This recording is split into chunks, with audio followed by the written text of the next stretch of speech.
Welcome to 32 Bar Cut the Show, a show where we sit down with our friends and chat about what it's like to be a performer. Today on 32 Bar Cut the Show, we are sitting down with Charlotte Anne Steen. It's time to welcome on our guest, my favorite by far, a theater star, Charlotte Anne Steen. On 32 Bar Cut. Today, for the first time, we are going across the pond to chat with Charlotte Anne Steen. Welcome to the show. Hi, thank you so much. That is the best intro, little jingle I've ever heard. Thank you so much. Austin actually wrote that for our show. He's a composer, music director, and an animator now, all the things. It's amazing. You should have that whenever you go into an audition room. You should just have that little jingle playing, introducing you. Oh, I like that. I like that. I was thinking of like supercalifragilisticexpialidocious when I was writing. Yeah, it works like that. So, Charlotte, how are you? How have you been? How are you doing? Or at least, how are you today? I'm very well today, thanks. The past year has been a different story altogether, but today we're good. It's all going well. It's obviously kind of feel like we're kind of starting to come out of it now, hopefully, and theatre's coming back. We cross our fingers, but there's been quite a lot of stagey news this week with things kind of starting to reopen. So yeah, kind of feeling more positive about it all now, and onwards and upwards, we hope. Yeah, absolutely. I know for me, it's like, it's a weird experience to the hustle of auditioning all the time and working and you know, just all of that. And then it just came to a halt. And I feel like now we're slowly revving up our engines to get into that mode again. I know you had an audition recently in person for the first time in a year or I imagine a year. What was that like? It was really strange. It was the whole kind of, you know, you're used to the buzz of seeing everyone you know at auditions and seeing, you know, the familiar faces and just hanging out before and after as well. And there's nowhere to go now. You can't go in anywhere and kind of sit and, you know, have the after audition debrief that you all have. And the actual process was kind of, you know, a couple of self-tapes first, a Zoom interview, and then in the room with like 4 other people. So it's a lot more small scale, which obviously we know that that's going to happen. But yeah, it did kind of change the whole feel. It was a lot more personal because obviously they got to know you before being in the room. But yeah, I think it's going to take a while to get back to those cattle call auditions though, isn't it? Kind of, you know, having the amount of people in dance calls first rounds and things like that we're kind of used to. But hey, it was just a positive experience to get back in the room. So it was good. It was great. I don't know the outcome. That doesn't matter. It's just, you know, actually getting in the door again and just doing something in person. It felt like a performance rather than an audition. I was kind of more excited to go and just use it as an opportunity to sing because we haven't had much of that over the year. So yeah, absolutely. All the singing that I've done has been to a screen, which is, it's a whole art form on its own. You know, it's like, okay, how do I use this camera frame and not be too big? And like, I have a huge mouth. So when I sing, like you can see down my throat and I'm like, how do I make this look better than how it did when I was practicing? You know, it's just a completely different way of interacting. And you don't get the energy that you usually get from your audience, you know? Not at all. And it's kind of like, you know, as well, when you go into an audition and you get nervous and it's kind of like theatre, isn't it? When it's in the moment, you leave, they remember that, they can't look back on it, that's it. Yeah. But now with kind of, you know, putting videos of yourself out there, as well as the streaming, it's the same thing where you know that is a moment in time that's been captured and people are going to watch it and they can rewind it and they can have another look at it. And it's kind of slightly more intimidating, I think. Absolutely. And I hate watching myself back. So that's always fun as well. When you pick the right one and you've taken like 17 times to do it because you just don't trust yourself. And then you're just looking at them, and they all look the same but slightly different, and I just end up going, I'll send that one, because you can drive yourself mad, can't you, looking at yourself do it in exactly the same way again and again. But it's a weird old way. It is. It's a weird way of being in this profession. And I agree with you. Like, I have done auditions and I'm like, okay, let me do this one more time. I'm going to try something different. And then I look at the takes and I'm like, I did nothing differently. The inflection was the same. I looked up at the same time. I turned, I breathed in the same places. I'm like, what is going on in my brain that I thought that was different? I don't know. Yeah. When you watch yourself back, you're still going, is this better than that one? Or if I look slightly to the left, are they going to give me the job? Yeah. It doesn't matter. I know we obsess about those little details, but I don't even think that's part of the casting process, No. Like, I could hear her swallow, cancel, next one, It's just not true. It's not true.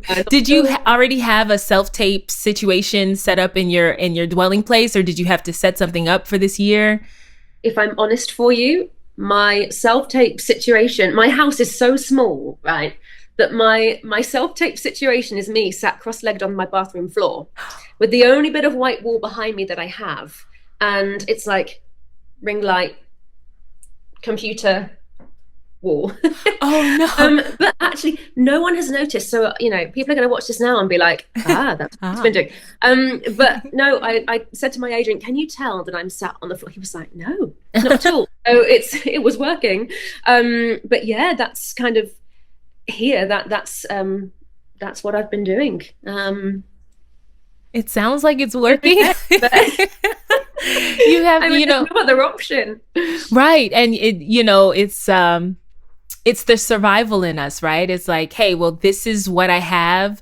It's working, moving on, Exactly. Like, there was one thing I had to do where I had to learn a dance and self-tape the dance. Unfortunately, I've been teaching over this time at a musical theatre college. So in between a couple of classes, I had 15 minutes spare, and I stuck a tripod and I filmed myself in the studio, and I sent it to my agent, and he was just like, you got in a studio? Like, how did you manage that? Like, I've been used to watching people dancing around their kitchens, like with a dog in the way and like, trying to avoid everyone. So he was like, no, that's great. And, you kind of, I don't trust myself anyway. Whatever I send out, I'm kind of like, is that okay? Is that all right? Like, always waiting for the, yeah, that's fine. Mm-hmm. So it was quite nice to get a moment to actually do something properly in a studio and, feel like it was a more polished performance rather than sitting on my bathroom floor. Yeah. Have you gotten a chance to work on any passion projects or anything that maybe if the world was open and out and about that you wouldn't have the time to do? Yeah, at the start, the very first lockdown that we had in the UK, I think that was the time when everybody went, I'm going to stream live things from my garden. I'm going to sing and broadcast it on my Instagram. I didn't do any of those things because right at the start for me, my teaching took off online. So That's it kind amazing. of, I was really, really busy. But I did do a couple of projects for people. Alexander Bermanch, who wrote I Wish My Life Were Like a Musical, who we're going to talk about that later on. He asked me to record a couple of his songs that he was kind of busy in his home creating new writing. So I recorded a couple of things for him. And one of my friends as well started up a business where he was kind of putting videos and things together online, but more for like corporate entertainment. And he was kind of using people to record for him to show them what he could do with this new business. And he asked me to do a couple of things, which was really quite nice to do something different and not necessarily songs that I would go to do. And that was really lovely. But it has definitely kind of calmed down, I think, since we went into the second lockdown and then the third. People have kind of just gone, okay, we just need to chill out. Theatres, it will come back, but it's not such a big kind of, I don't feel like as many people are pushing to carry on doing it quite as much, which, I don't know whether that's a good or a bad thing. But I think the Instagram lives and things like that have kind of slowly died down. But I have been been busy with the project that we've just done, which is lovely to kind of have had that. But yeah, I've just been really, really busy with the teaching side of things.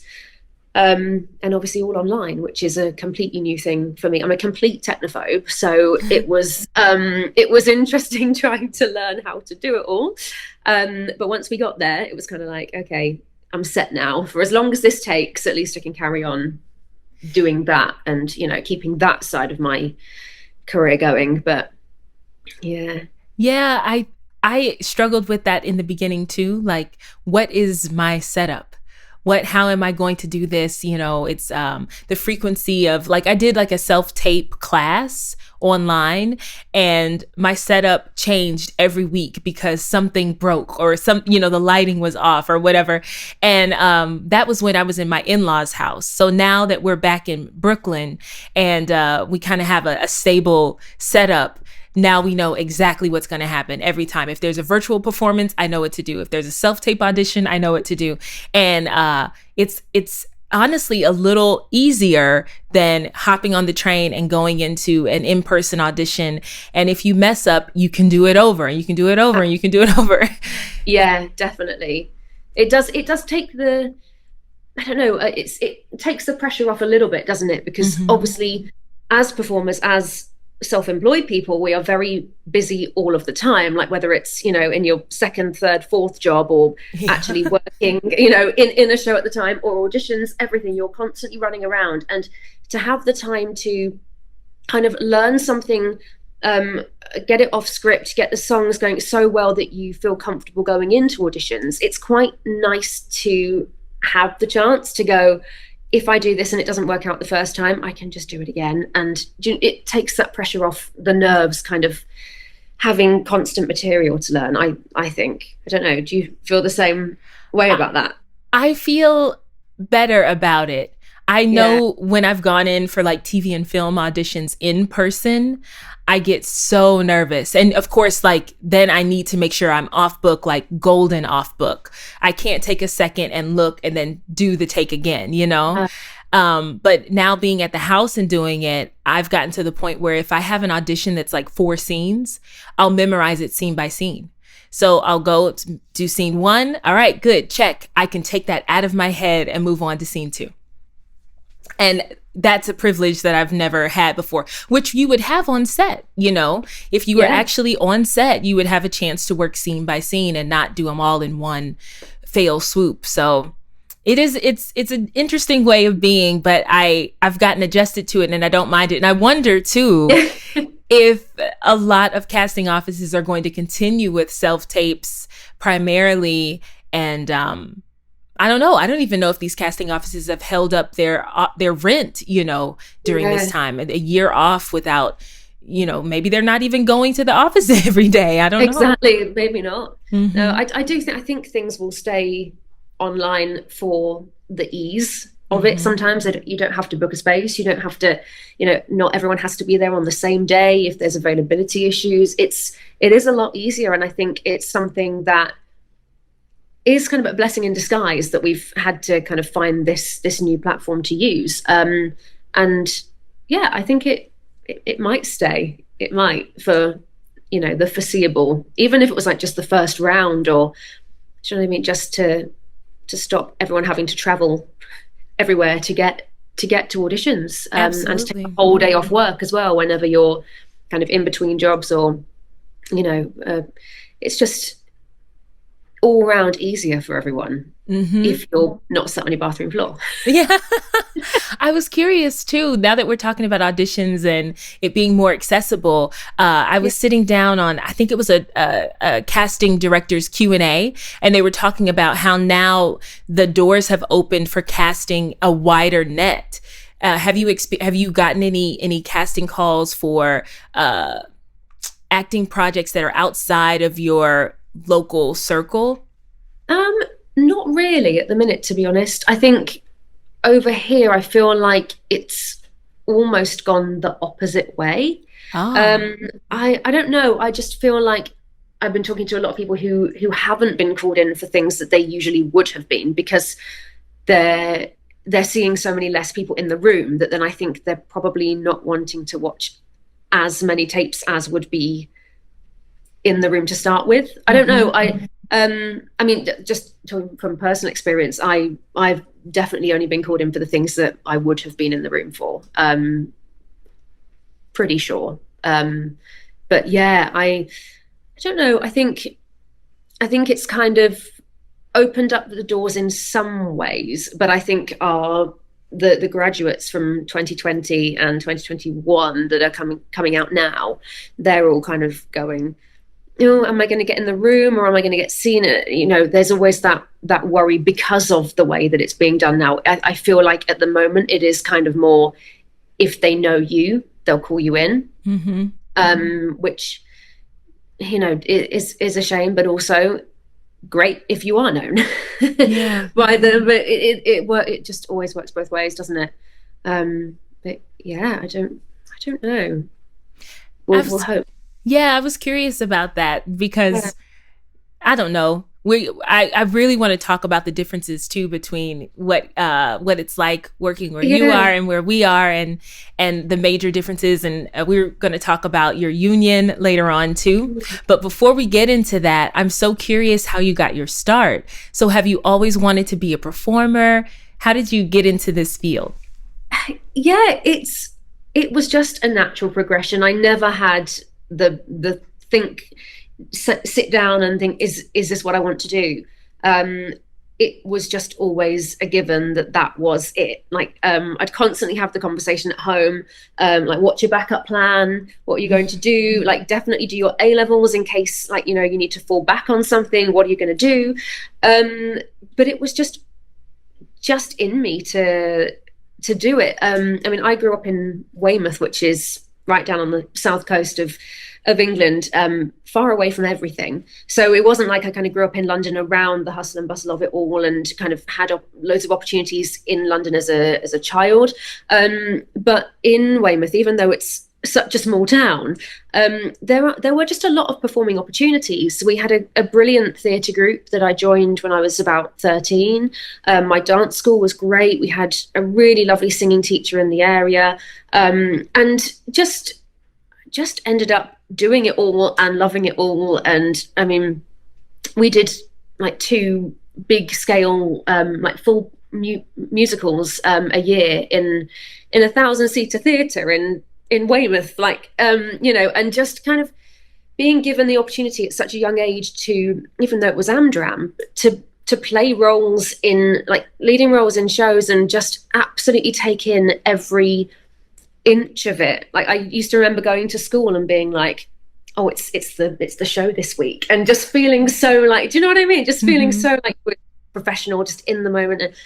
And yeah, just from there, I just decided that was all I ever wanted to do.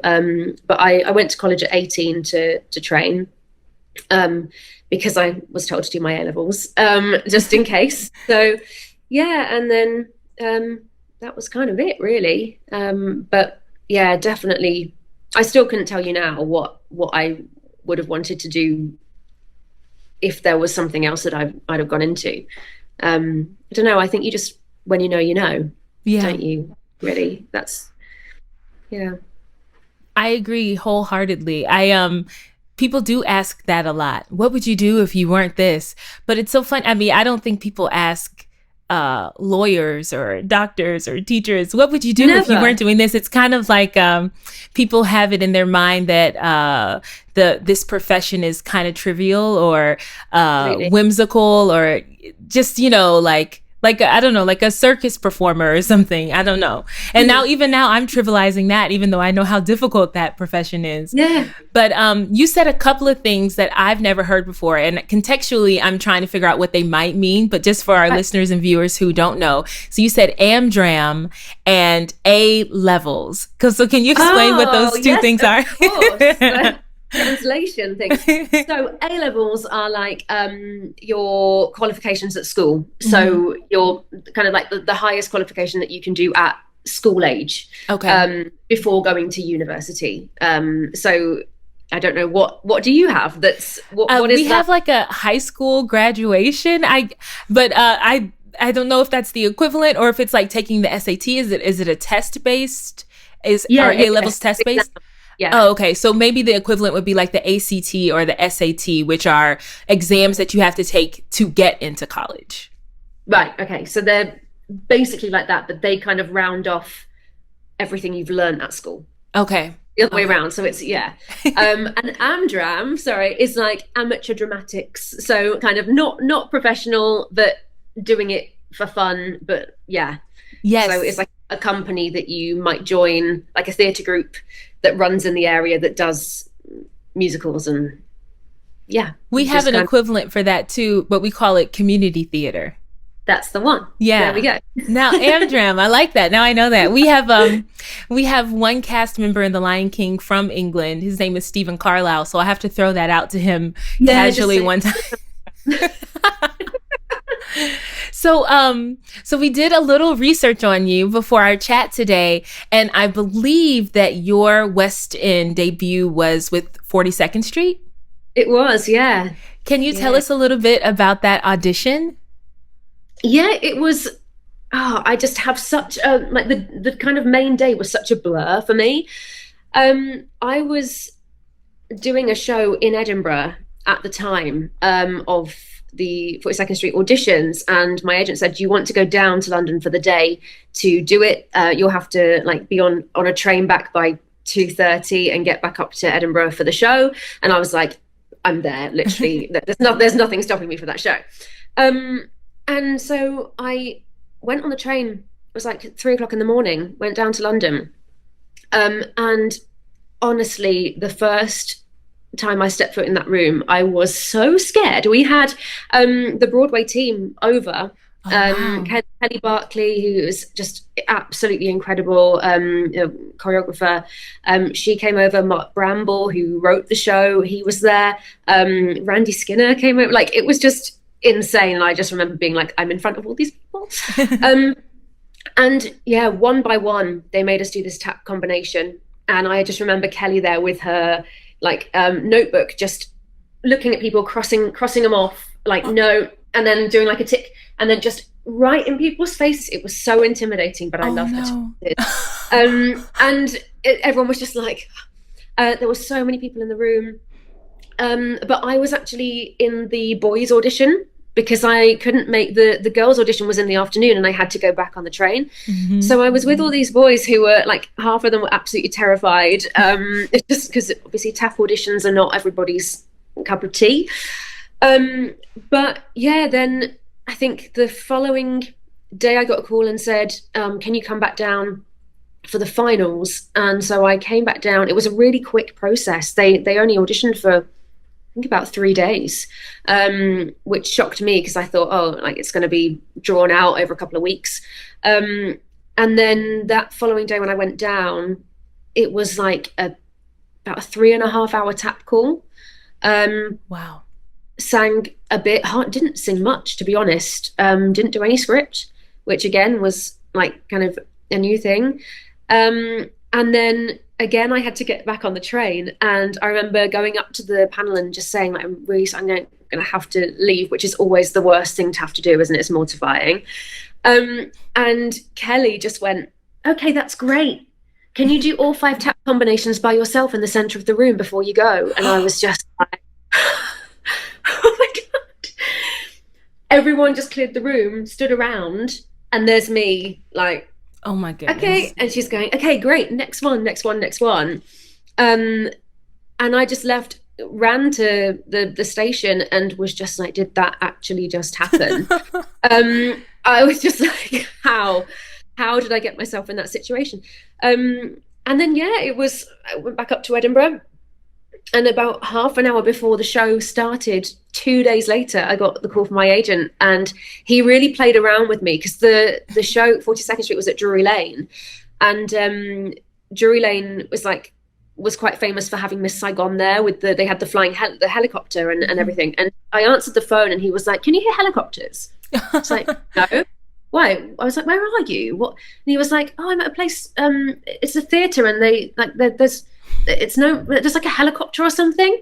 was like, what are you talking about? And then he just was kind of like, do you want to do 42nd Street? And I just, yeah, that was a moment. But I was already in show makeup, and the show that I was doing at the time was like, my face was covered in glitter, eyeshadow glitter everywhere. And I just remember tears streaming down my face, and I was just completely covered in glitter all over me from that phone call. But yeah, that was a moment, but very odd audition process, because obviously that being like a whole Broadway thing as well, like Broadway creative teams obviously work in such a different way to how like West End, like people from over here work. And it was just, yeah, it was so fast. I really didn't expect that at all. They can drag it out over here for a very long time. Oh, wow. Yeah. I've had experiences where it's dragged out here too. Yeah. I think it runs the gamut, and it depends on the creative team, how much time they have, if they know exactly what they want. I feel like over here, when they're building a show and they're maybe not quite sure who they want in each role or what type they want in each role, they drag it out. They change their mind. They call you back in. They, you think it's over. Then 3 months later, you're back in the room. And then I've had other experiences where they know exactly what they want, and within days. And it's always exciting because you don't have to wait around or, I think the worst experience is when it's dragged out and then you just hear radio silence after you've given weeks or months over to investing in it a little bit. Absolutely. And it becomes part of your life already, doesn't it? Mm-hmm. When you're kind of so involved in thinking about it, and you try as much as you can to block it out and to think, not to get too invested, but it does. We're only human. You're bound to take on some of that emotional pull to whatever's kind of potentially a possibility out there for you. So yeah. And I think to fully do it, to fully commit to the audition, you have to take some of that on. Otherwise, you just have a toe in, and having a toe in is just not enough. Not at all. Yeah. Well, that's an incredible story. Congratulations on that. And having done 5 tap numbers in the middle of the room. For me, a dance call in general is the most terrifying experience, especially when they break after they've taught the number and everyone's broken into groups, and then the groups get smaller and smaller and the spotlight is on you. For me, it's a terrifying experience. I would rather pick through garbage with my bare hands than do a dance call in front of a room full of dancers. So kudos to you. Also, I would probably also rather pick through garbage with my bare hands. Sometimes it depends what the show is for me. It's kind of like 47 tap is kind of my thing, but there's sometimes where I walk into the room and I see those young graduates with their legs up by their ear, and I'm like, please swallow me whole now. We recently chatted about audition rooms and how intimidating they can be when you're waiting to go in, just because of all the energy. It's all these bundles of energy and nerves, and we all want the same thing, and we all want to succeed or at least have a positive experience, but we all have a different way of going about that, and it can be really rough. It really can be. You've always got the person in splits. You've always got the person just sipping the coffee in the corner. That's usually me. You've got it's so like the different dynamics with people. And then you kind of got the ones that have been there time and time again and just take it as they come. And then it's just funny each year, isn't it? With the new faces that keep coming up, and the energy of graduates is so amazing. And sometimes I'm like, I just need a bit more of that. Like, just remember what it was like to be kind of so like, I'm at an audition and I'm here. And yeah, it is a funny one. I'm looking forward to that again. The kind of pre-audition, kind of waiting room scenarios that can't happen at the minute. It is funny, and just seeing everyone that you know and recognize, and even if you don't know them, it's always just a nice little kind of reunion, isn't it? Really, every audition is social event as well as potential employment. Yeah, absolutely. It's a small world. It really is. Yeah. I have been really curious about the differences between your union and our union. For me, I'm a member of Actors Equity, and it took me quite a while to become a member because you have to like build up weeks, and so it took me almost 52 weeks, which is the amount of time you need to automatically become a member. But at the time when I was about to automatically become a member, I got offered a union contract, which made me a member anyway. But it took me almost 2 years to do it.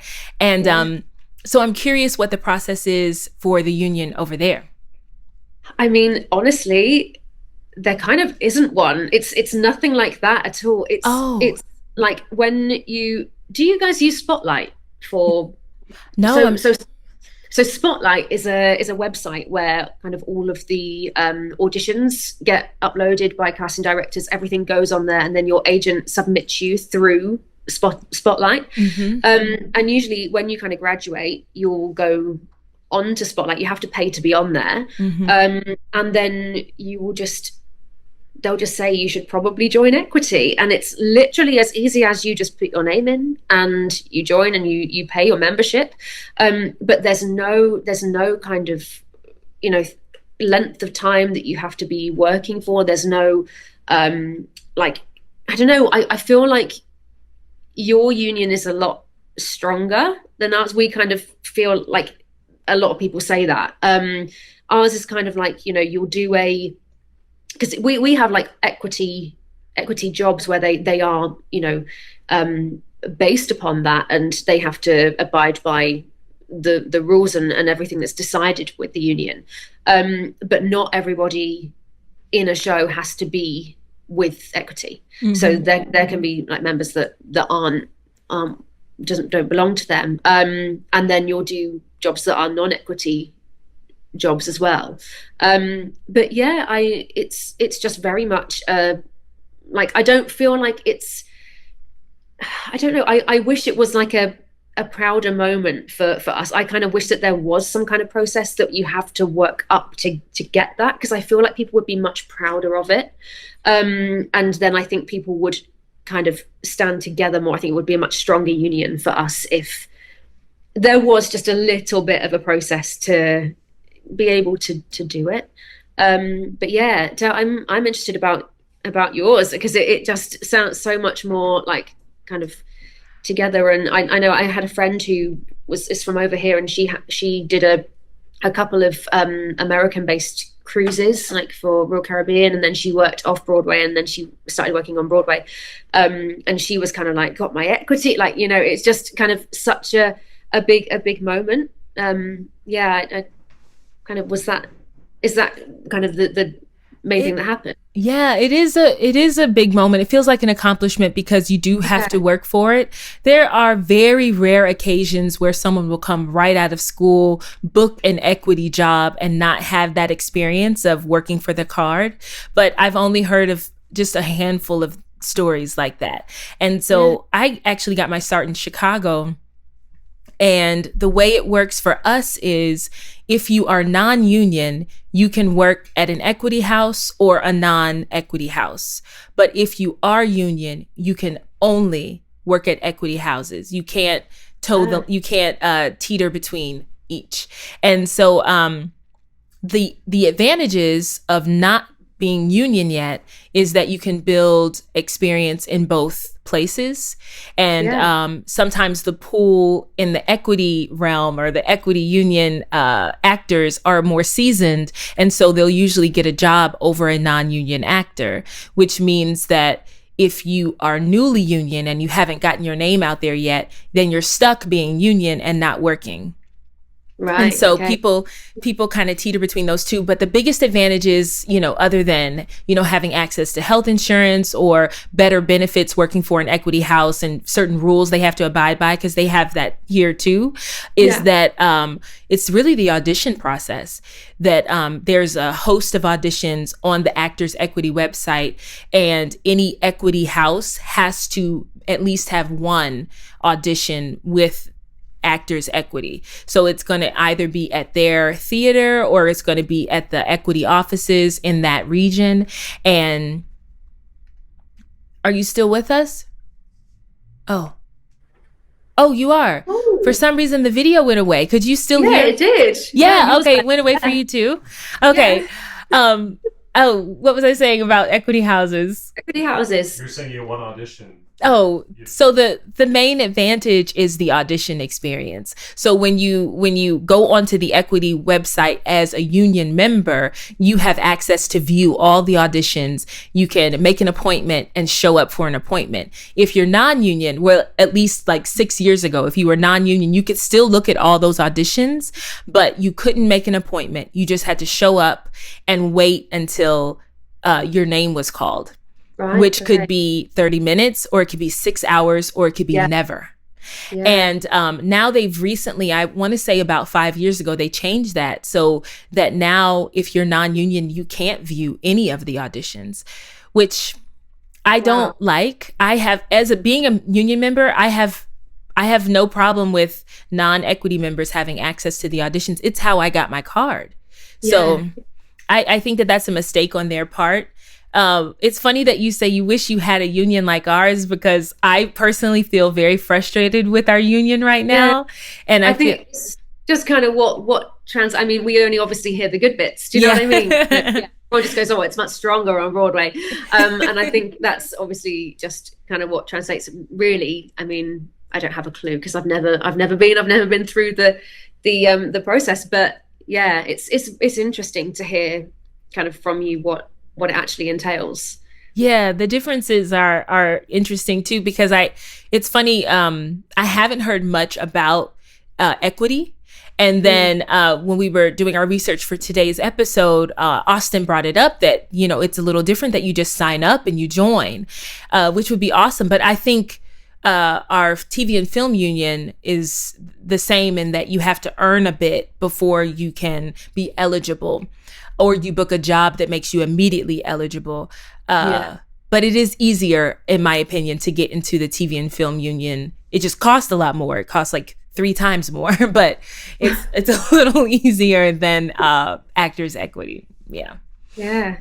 So I would love to hear about the project that you're working on now, so that our viewers and listeners can take advantage of it and watch this streamed theater project that you've been doing. And I think it's incredible that you got a chance to actually perform with other actors and produce work that is accessible during this time. So can you tell us a bit about I Wish My Life Were Like a Musical? Yeah, so I mean, it was just a dream to be asked back to the show. So I originally did the show in 2019 in Edinburgh. Always Edinburgh. I've only ever been there twice, but it's come up again.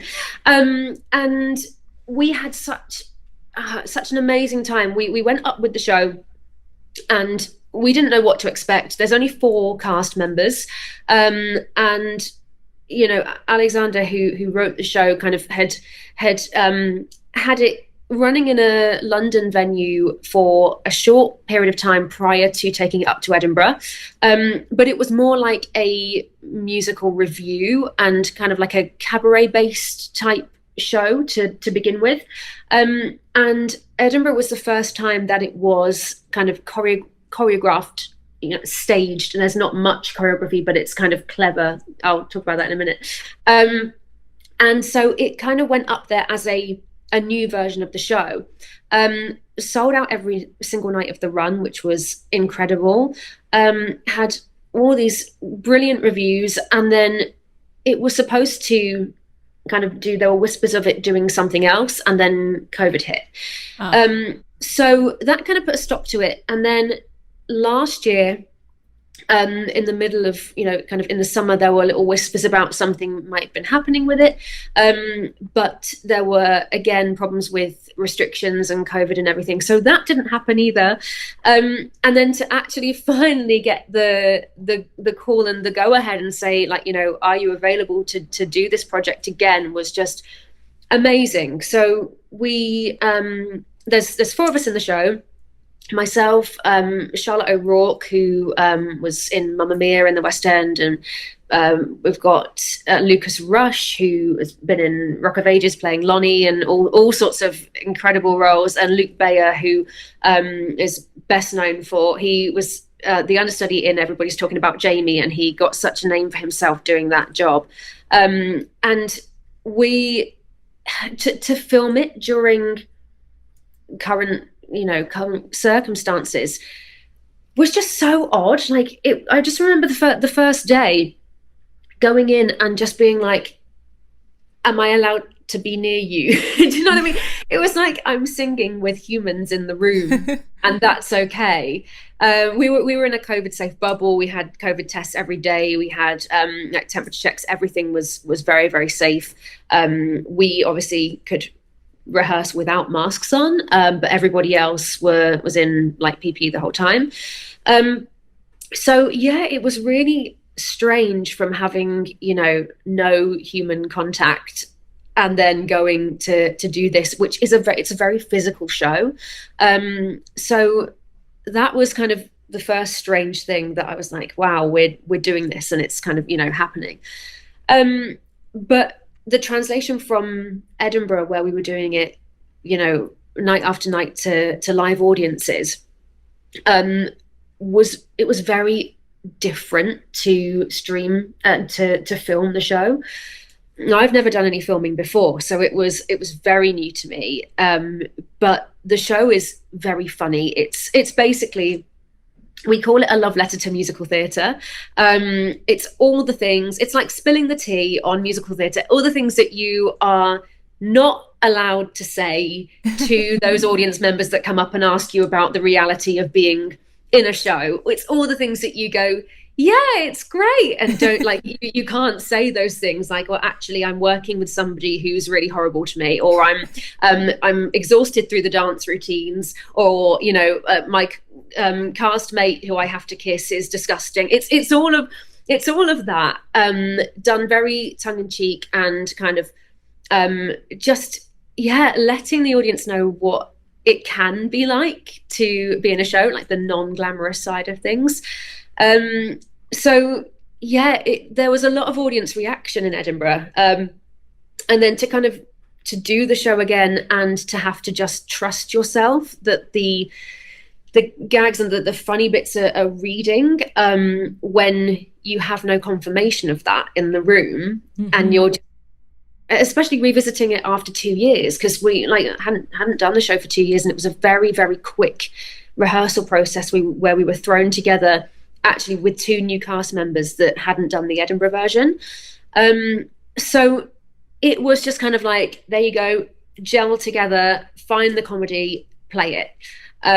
So I was I only watched the show the other night for the first time, and I was very kind of pleased with how it comes across, because I do feel like it's very similar to kind of the feeling that we got from Edinburgh, even with no audience laughing or anything. But we've had lovely comments so far, so hopefully more people can continue to enjoy it. And I think it's a really good kind of, in with what's going on in the world and how much people are missing theatre, I think it's a really lovely thing to be able to watch, and to kind of, it's very like nostalgic at the minute of like, oh, remember that time when we could all go in an auditorium and watch it. And I think it will bring joy to a lot of people to watch it now, mm-hmm. With what's going on. But yeah, it was amazing to do again. I hope something else eventually happens with it as well, maybe that we can do it again for a live audience. I hope so too. Austin and I are definitely going to check it out this week. I'm excited to watch it now that you've spoken so well about it, and I could use a comedy, I think we all could use a really good comedy and a night at the theater, even if it means on the couch with your, a glass of wine, a homemade cocktail or whatever. Yeah. So where can we find it and stream it? So it's on we filmed it at the King's Head Theatre in London. So it's on kingsheadtheatre.com. And the tickets to stream are from £10. You can watch it on demand, so there's no set time limit. It just comes off on the 12th of May, so you can watch it as many times as you like from the comfort of your sofa with wine, stroking your cat, like, you know, it's just, you can have a lovely old time. And yeah, watch it as many times as you like, rewind the bits that you find funny, fast forward the bits that you don't. And yeah, it's just a really funny show, that I think we kind of, in Edinburgh, we used to joke about it because we had very obvious audiences differences. Like, some nights it would be general public laughing at all the obvious gags that are not kind of the underlying stagey things. Do you know what I mean? And then we had stagey audiences where they would laugh at all the in jokes, and it was very different. So it really is for everyone. Even if you hate musicals, I think you'd like this because it is taking the mick out of it.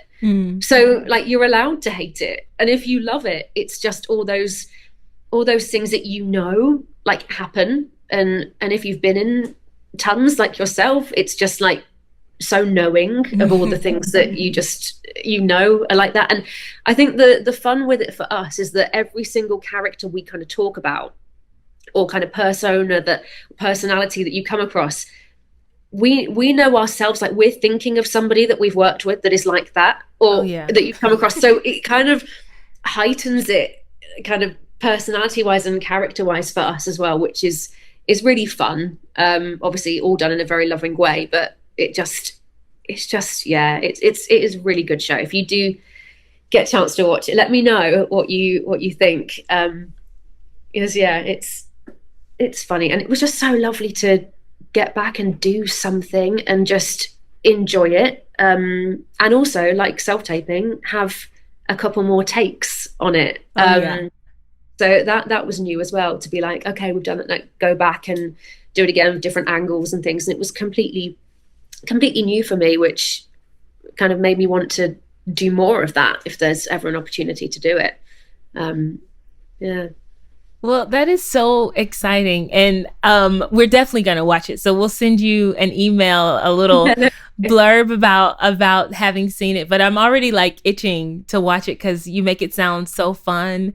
And so how long were you shooting and rehearsing with two new cast members? Like, how long was the process from start to finish? So we literally had 2 music calls, and then one day to stage the whole thing, and a tech day and a filming day. Whoa. So that was it. We had one day in the space prior to the shoot. And yeah, 2 new cast members. So Lucas, I mean, Charlotte, Luke, and Lucas. I don't know how they ended up with those names, but they did. Luke had never done any of the material before. So he was sent that a few days prior to the rehearsals, but it was really kind of, you know, learning it in the space. And I honestly don't know how he did that.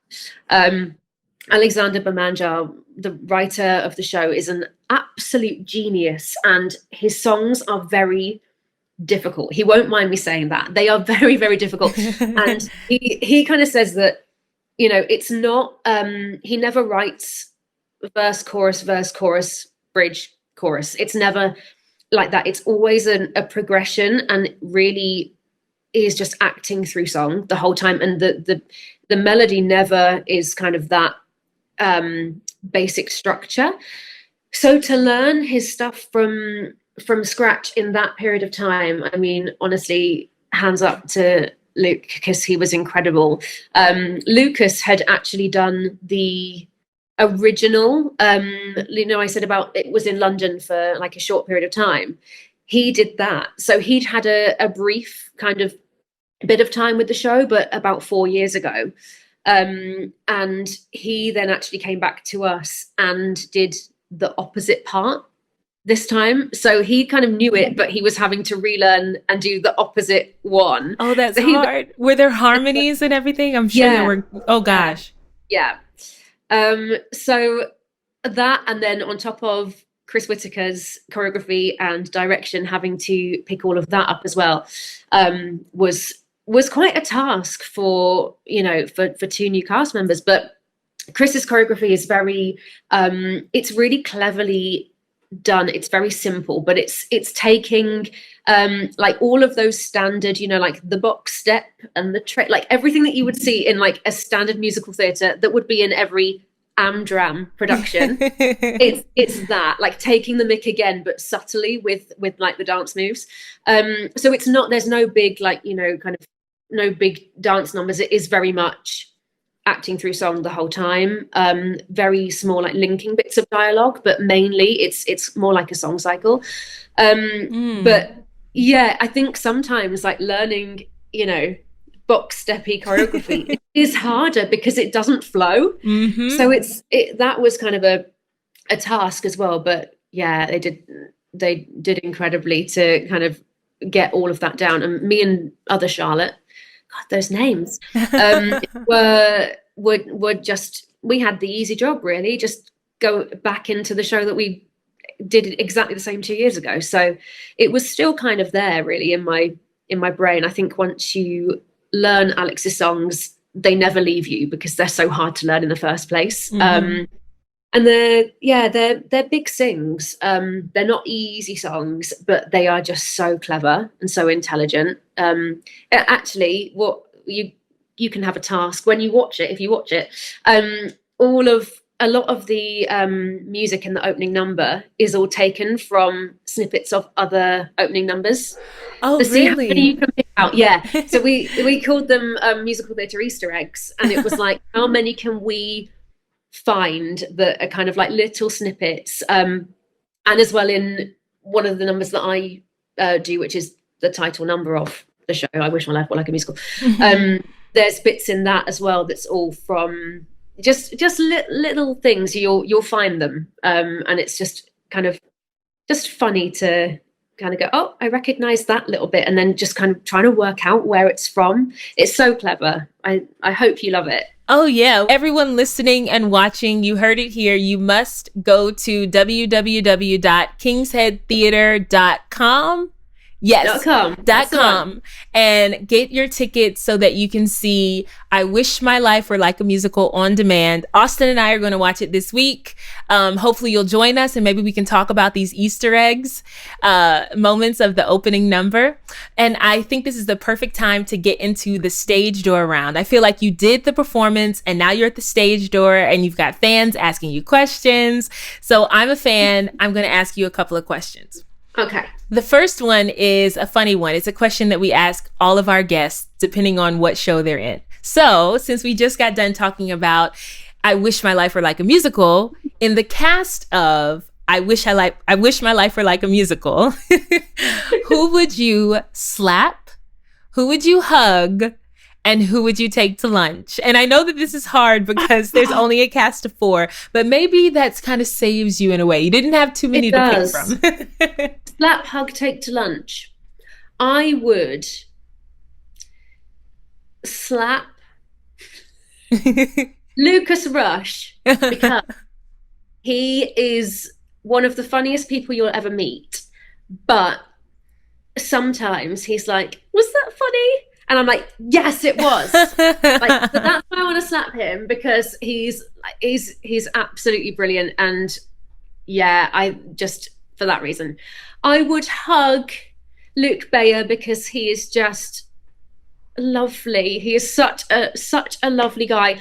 We didn't know each other prior to this at all, and we've got a duet in the show, and it was just so fun to do with him. So yeah, I'd hug him, and I would take Charlotte O'Rourke to lunch because we would just talk for hours like we normally do. So yeah, that was an easy one because there's only 4 of us, right. So I got away with that quite well. You can assign each one, and you made them all sound so lovely. So I know that there's no animosity or hate in this crew. None at all. And that is truthful. That's not like a, no. You always say, don't you, if there's always one, and if it's not any of the others, it's probably you. Oh. So I'm hoping that that's not the case. I hope not. I don't think so. After having spoken with you for the past hour, I don't think you're the one. Okay, so my next question is really for our listeners and viewers, and it's what advice would you offer your younger self? Oh, so many things. So many things. I think, I mean, younger self, I need to tell myself it now, but just to actually believe in what you are doing and to don't overthink, don't second guess. I'm a crazy overthinker. I overthink everything, worry about everything.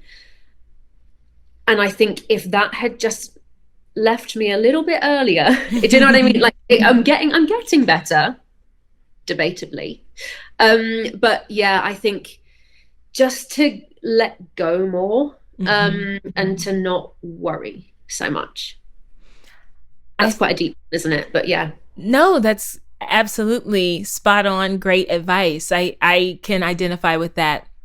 I am a huge overthinker.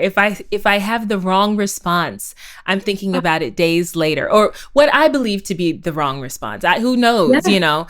No. Overthinking, it will raise your cortisol levels and it will be the death of us all. So yes, overthinking. I think that's awesome advice. Thank you so much for sharing that. And I want everyone to go to kingsheadtheater.com and check out the musical before May 12th, right? Yeah, May 12th. Yep. And we will be doing that. And if you would like to hear, see, know more about Charlotte Anne Steen, you can go follow her on Instagram at charlotte.a.steen. And I think that's all that we have today. Thank you so much for coming onto the show and sharing with us your story and what you've been up to this difficult year. It sounds like you're thriving, and also, can people take lessons with you online as well? Yeah, they can. Thank you so much for having me on. It's been so lovely to kind of get to hear, you know, because you don't get a chance to chat to people from the other side of the pond that much about how it all happens. So really, thank you so much. But yeah, I do online singing, acting through song, drama lessons, and I've got a few students in America at the moment. Actually, I teach somebody in Utah, I teach somebody in Germany. So any time zone does not stop for Zoom. Zoom can carry on through time zones. So yeah, you can find information on my Instagram for that. But also, talking of Bat Out of Hell, which is one that I normally get asked loads about, and we haven't touched on that. I've been doing a Bat Out of Hell workshop every single Saturday for the whole year through lockdown, because fans of the show started asking me to teach them some of the choreography. Wow. And this started as like a one-off, and we are still going a year later. So if you want to come learn some Bat Out of Hell, the musical, come on a Saturday. Again, all the info's on Insta, but it's just funny how things kind of have progressed like that, things that you never thought you'd end up doing because of lockdown. But yeah, it's all fun and games online. So that sounds so fun. Oh my gosh. So now we have a couple of things we have to do. Yeah, you should come. Yeah, I would love to. Well, thank you so much. And I'm just sending you all positive vibes from over here. And this is your third lockdown now? Yeah, but it is easing now. The restaurants and pubs have opened outdoors as of last week before, and we're hoping, like, if things go the right way, then in a few weeks' time maybe other restrictions will lift, and hopefully, fingers crossed, theatres by the summer hopefully will be kind of back in some form of capacity, hopefully by the end of the year back to normal. But we never can tell, can we? So I'm just kind of playing by ear as it comes, no plans. And then if it happens, great. If it doesn't, then you're not disappointed. But yeah, sending loads of love back to you as well. I hope everything kind of starts to ease off for you lot as well over there. Yeah, we hope so. We're looking at, I think, the fall to see if I know there is some theater already opening up in the summer for smaller houses, but where we are in the larger houses, we're hoping for the fall. So here's to that. We'll see. Yeah. And I guess we're gonna say bye now. We'll have Austin play us out.